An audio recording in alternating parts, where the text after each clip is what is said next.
Hi everyone, Comic Reviewer here, and this time reviewing on Disney's Basil the Great Mouse Detective. Now, as you know, Basil the Great Mouse Detective was a series of books called Basil of Baker Street, written by Eve Titus, as well as illustrated by Paul Gladstone, and eventually the book series got its own film back in 1986.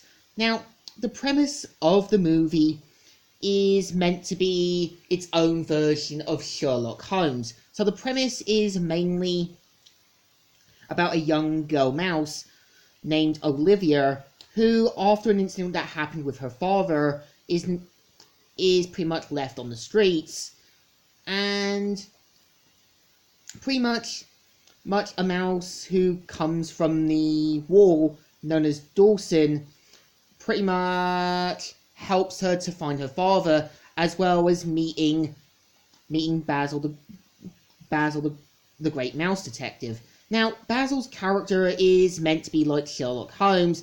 He's pretty much able to tell and guess the clues. He's able to basically come up with these quick schemes, and is even able to try and thwart Ratigan's plan. So with Basil is that I do feel like the film heavily implies that his role model is Sherlock Holmes, and takes a lot of inspiration from him. Because given the fact he seems to have almost the same setup like Sherlock Holmes, and even basically wants to become something like him, so implying to be his idol.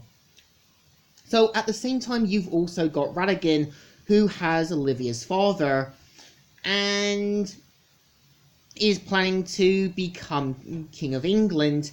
So I think what makes Ratigan work is that Vincent Price, known for playing in films like The Pit and the Pendulum and The 13 Ghosts of Scooby-Doo, does a great job in voicing Ratigan.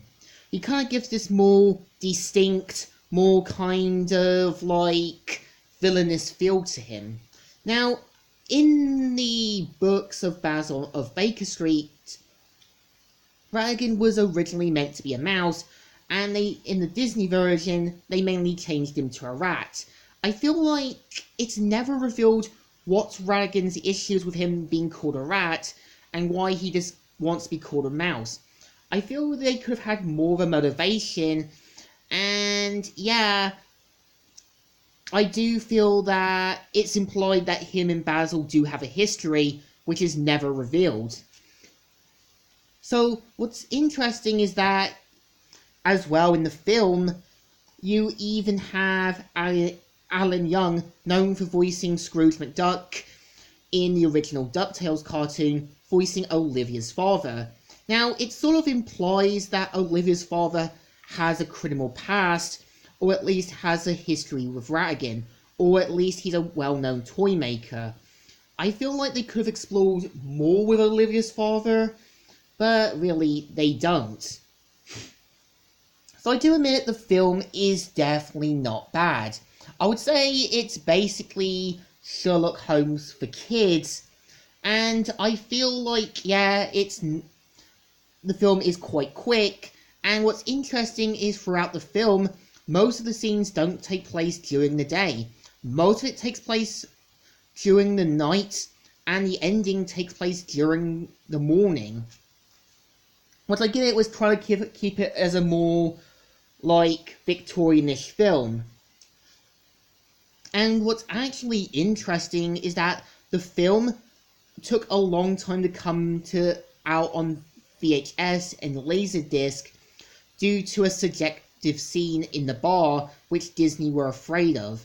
So I could understand that Disney were a bit afraid of parent groups and what people would think. So I do think there was more Basil the Great Mouse Detective could have been. I would have liked to have seen a TV series much like Sherlock Holmes, and I feel like they could have at least tried to continue on after Basil of the Great Mouse Detective. And what's interesting is that you still see the characters one of them being in House of Mouse back in 2001, as well as basically appearing in fan art and DeviantArt and other stuff.